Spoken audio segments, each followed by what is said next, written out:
If you think all you need to do to get a good jawline is to lose weight, then you're going to be in for a bit of a shock down the line, because you can still be lean, or at least not overweight, and have a soft, almost invisible jawline. And as you can see in the title, this video isn't going to be telling you to lose weight. But if you are overweight, you can still apply this information alongside your weight loss, and you want to aim to cut down to about 10 to 12% body fat. Otherwise, you're just leaving angularity, definition, and appeal on the table. In this video, we're going to be looking at why a face with relatively low body fat can still have a weak looking jawline. You'll have a full understanding of what creates a strong looking jawline. We'll look at the anatomy. I'm going to give you a singular measurement that you can use to see how well developed your jaw is. And I'm also going to show you some visual examples of unattractive, average, and attractive jawlines, so you can figure out where you stand and know whether or not you need to put in the work. And at the end of the video, I'll give you every single thing that you can possibly do to create a strong, angular, and defined looking jawline, focusing on the natural methods, but also considering cosmetic as well.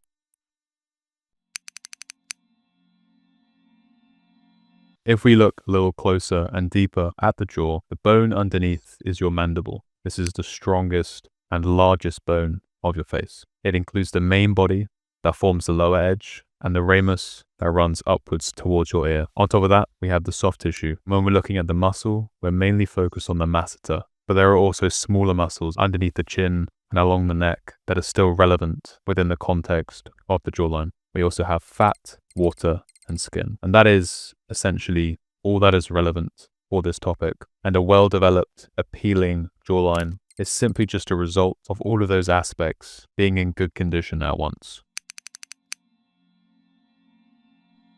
So why can you be lean and still have a soft, weak jawline? Well, because as we've just learned, there's much more to it than just one aspect. We have to consider bone structure, muscle development, water retention, and skin tightness. Now, it's worth noting that if your mandible or ramus are naturally smaller, even if everything else is perfect, your jaw will just be naturally smaller. You can still improve your jawline, but it's good to have realistic expectations. If the muscles on and around your jaw are underdeveloped, then your jaw is simply going to look underdeveloped and not force the skin to tightly wrap around that muscle. If you have excess water retention, and we'll get into that a little bit later in the video, then there's going to be less clarity in the outline of your jawline, meaning less definition and less angularity. And linking back with the skin, if your skin has poor elasticity and isn't tight, it's not going to sit tightly over everything underneath it. And that's why it's so important to know that body and facial fat reduction alone are not going to fix that. In a moment, I'll give you some measurements and visual examples on the screen so you can fully understand whether or not your jaw is aesthetically pleasing or if you have some work to do.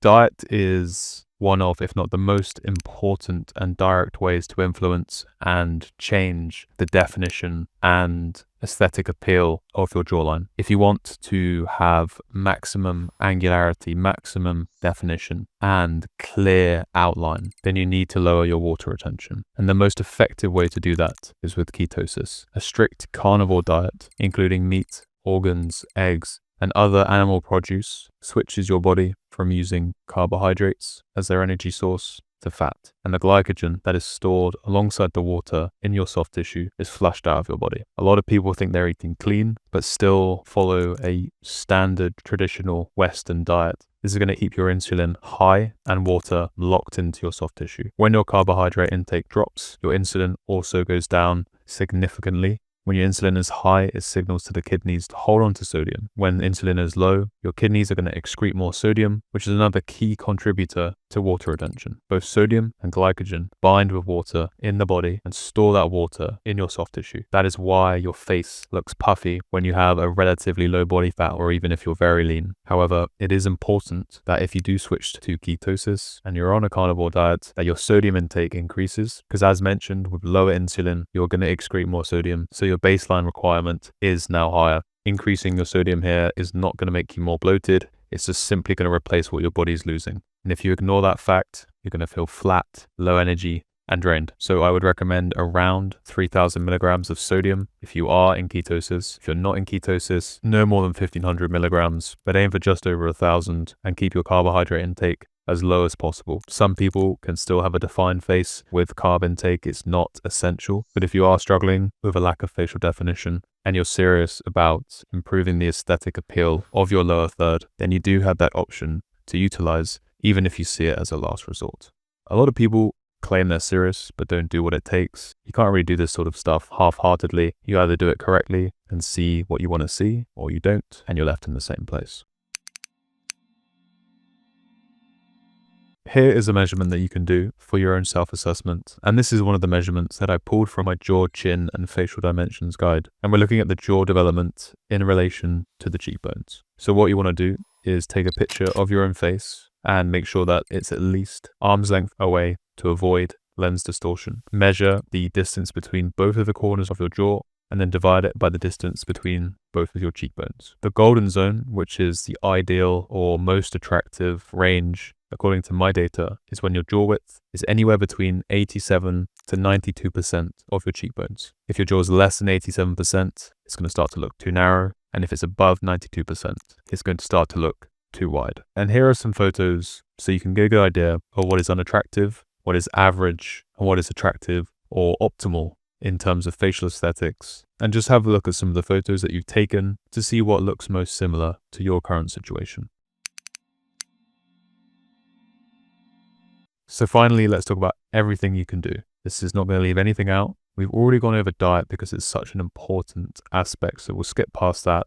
Firstly, we'll look at training and development, what you can do, and this is specifically looking at muscular development, of course. The aim here is to build the muscles that give a developed and defined jawline, right? We're looking mainly here at the masseters. And to develop the masseters, to hypertrophy the masseters, we have two main effective methods. We have resisted chewing and mouth guard clenching. Now you can do resisted chewing with chewing gum. I would avoid phalum gum, mastic gum, but you can use cold chewing gum, tough cuts of meat, and you can use the resistance jaw trainers, not the ones that you have at the front of the mouth, but the ones that you place at the backs of your molars. The key here is not to overdo it, not to go too high resistance, not to do too much. You don't want to develop TMJ disorder. That strain, clicking, and pain is not going to be worth it for any progress that you make. Aim for 30 seconds of consistent, slow but controlled and powerful chewing on both sides. If you're using gum, I recommend using a handful of pieces rather than just one or two. Pair this with mouth guard clenching. You hold for 10 seconds, you rest for just a little bit,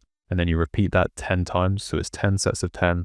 On top of your masseters, you're going to want to develop your neck as well. You can do this with neck curls, neck extensions, and side lateral flexion. You want to do 5 sets of neck curls. You can do fewer sets of extensions and side flexion. You want to aim for anywhere between 20 to 30 reps per set, 5 sets a day, 6 sets a week. Once it becomes easy, you start on body weight, which is just your head, of course. And once that becomes easy to do over 25 reps, you add 2.5 pounds or 1 and a bit kilograms, and you progressively overload. And it's really easy to grow a well-developed neck. This is going to help to increase the perceived development of your jawline and ensure that the muscles around your jaw are developed and allowing the skin to be pulled tightly over those structures of the jaw. And finally, I would do tongue presses, 5 sets of 30 seconds. And the key with all of these exercises is to start low intensity, build it up to let your body acclimate to the new resistance, new movements. And you should be doing these exercises every single day. On top of this, you'll want to tighten your skin. You're going to get plenty of vitamin A, that's retinol, from liver to improve skin cell turnover and the youth, the health, and the quality of your skin. You should do microneedling every 4 to 6 weeks with hyaluronic acid to tighten the skin, reverse premature aging, and improve the overall quality and elasticity and collagen density of your skin. You can pair this with daily retinoid application if your skin quality is very low or you have a considerable lack of skin elasticity or noticeable premature aging. And as a supportive method, you can use red light therapy, which has been proven to increase skin quality, but it should be only seen as a supportive treatment. I would do this anywhere from a few times a week to daily for about 10 to 15 minutes in that session. Finally, looking at concealment and changing perception, you can use facial hair, and more specifically, a well-developed stubble around 5 millimeters or a short beard no longer than 2 centimeters to improve the perceived development of your jawline, ensuring that the jawline line is well trimmed, there is no neck beard, and the cheek line is not too high on the face. If you're not satisfied with the improvement you're seeing naturally, there are cosmetic options. You can get subtle jaw fillers. These are going to last on average anywhere from half a year to a year before you have to get them done again.